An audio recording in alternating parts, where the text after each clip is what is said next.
Ons trek vandag by dag 6 van ons Desember uitdaging, so die tyd vlieg omtrent vinnig. Vandag gesels ons oor twee vrouens, Rachel en Lea.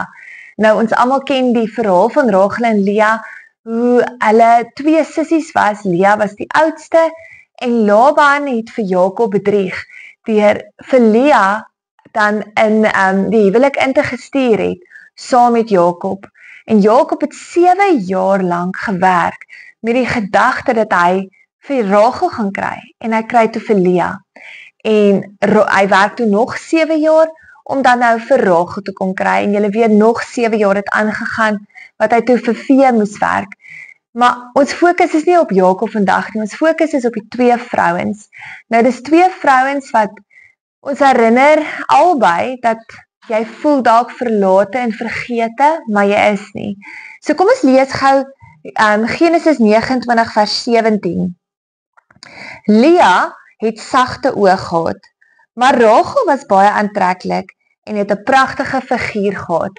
Nou kom ons staan stil by Rachel. Rachel is nou tipies die perfekte Instagram, TikTok filter van die prentjie, hoe jy wil lyk, hoe hulle sê die perfekte vrou lyk, al die koppe draai, sy is beeldskoon en sy weet dit self ook. Rachel was ook verlief op Jakob.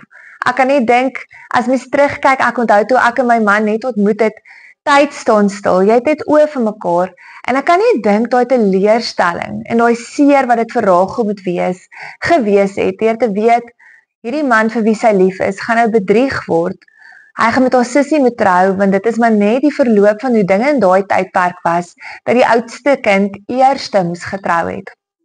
So ja, Rachel sy tydlyn het nie uitgewerk soos wat sy wou nie. Sy moes bitter lank wag. Sy moes lank wag vir seisoene om verby te kom.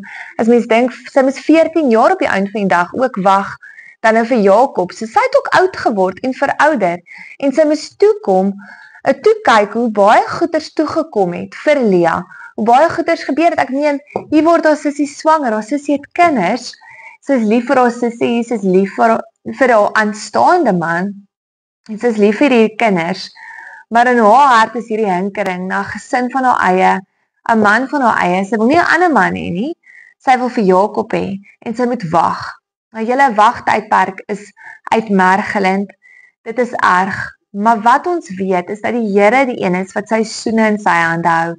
En ek het soveel keer in my eie lewe al geleer, help nie dat ek skop teen seisoene nie. Dit help nie ek raak kwaad en opgewerk nie, want wanneer 'n seisoen in die Here se tydperk nie verby is nie, dan is dit nie klaar nie. Ek kan baie keer in my eie lewe sien, hoe ek geskop het teen sekere dinge, in die werksplek, in my persoonlike verhouding, en as ek terugkyk, dan weet ek, maar dit was nie die seisoen nie. Die Here was in daai seisoen besig om voorbereiding werk in my hart te doen, verandering te bring, my gereed te maak vir dit wat moet kom. Nou as mens sien, Rachel was die moeder gewees van Josef. Josef het net so sy ma deur moeilike seisoene gegaan, op die eind van die dag om die vervulling te bring, om 'n hele nasie en 'n hele familie te kon red van hongersnood. En die Here het vir hom hierdie wonderlike talent gegee en gawe gegee om drome te kan uitlê. Nou, agter hom moes daar 'n ma gewees het. Ons weet, Rachel is kort na Benjamin se geboorte, is sy oorlede, maar vir daai vormingsjare van Josef se lewe, kan ek net dink hoe het sy met hom gespeel, hoe het sy al haar liefde in hom ingestort.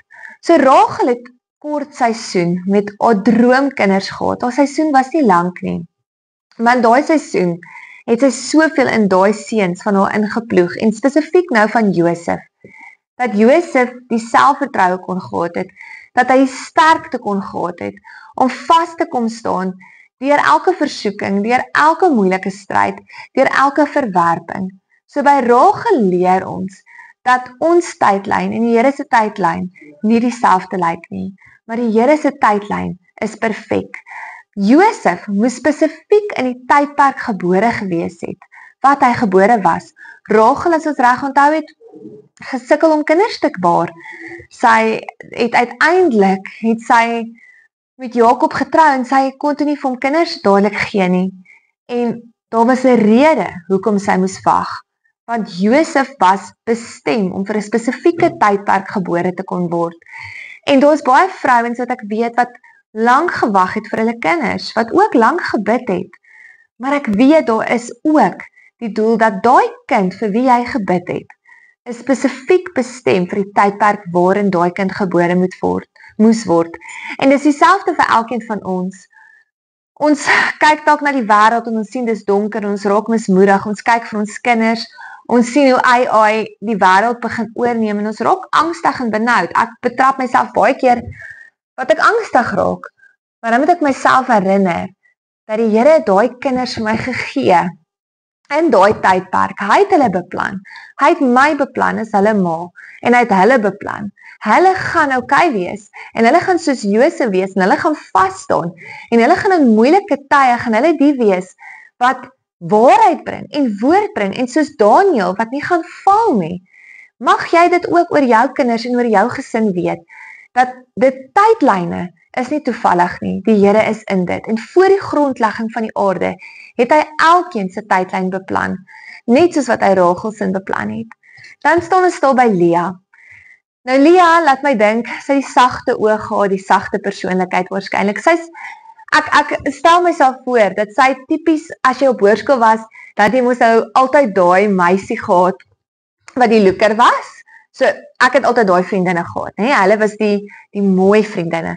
En dan was ek seker die een met die sagte oë. Ek was almal se maatjie. Ek was die pel wat saam rugby kyk. Dink partykeer het die seuns gedink ek is nog 'n seun. Maar in dit, nee, kan ek dadelik inleef in Lea. Lea was daai persoon. Sy was dalk maklik oorgekyk. Sy was dalk nie maklik raak gesien nie. Sy het die hart gehad. Maar Lea, mens raak kwaad vir haar, want dan dink jy, hoe kon jy Jakob bedrieg het? Maar Lea het ook nie 'n keuse gehad nie. Daai tydperk het jy nie 'n sê gehad as 'n vrou nie. So kan jy dink hoe moes Lea voel? Lea is die oudste sussie. Sy is nie die een wat mooi van aansien is nie. En sy word oorgesien. Sy kry nie 'n man nie, sy moet lank wag en hier's 'n geleentheid waar haar pa sê dit is nou die kans. En sy gee kinders vir hierdie man, 'n nageslag vir hom. Die grootste geskenk wat jy op daai era en in daai tydperk vir 'n man kon gee sy. Maar dit is nog steeds nie goed genoeg nie. Lea word oorgesien. Jakob is hy trek by verre toe hy vir Rachel voor, haar seuns voor. Daar was onregverdigheid, want hy's liewer vir hulle, ongeag die feit dat sy hierdie wonderlike seuns vir hom gegee het. Maar weet julle, Rachel is nie vergete nie. En Lea is nie vergete nie. Die Here het 'n plan met haar lewe gehad. En daar's 'n doel gewees hoekom Lea eerstens die vrou moes wees van Jakob. Want as ons gaan kyk, sy is die moeder van Juda. En Juda is die oeroupa grootjie, die voorvader van die stam waaruit Jesus Christus gebore is, die Messias wat redding sou bring. So al het Lea vergete en verwerp gevoel, was sy nie verwerpende nie. Sy is die oerouma van die een wat ons aan vashou vandag, die een wat lewe gee, die een wat hoop gee, Jesus Christus, ons rots, ons anker. En wat 'n voorreg was dit dan nie vir Lea om in die bloedlyn van Jesus Christus te wees nie. So ek wil julle bemoedig, miskien voel jy dalk verlate, verwerp, oorgesien. Maar net soos Lea is daar 'n groter doel en 'n groter plan met jou lewe. Die Here sien jou raak. Hy het 'n plan met jou. Hy het 'n groot plan met jou lewe. Miskien lyk jou lewe dalk nie weelderig soos Rachel se vir haar gevoel het as sy vergelyk het nie. Maar op die eind van die dag, dit wat sy voortgebring het, dit wat sy gegee het, is soveel meer werd. So moenie ophou om aan te hou nie. Hou moed en weet, jy is nie vergete nie, jy is nie verlate nie en jy is nie verwerp nie.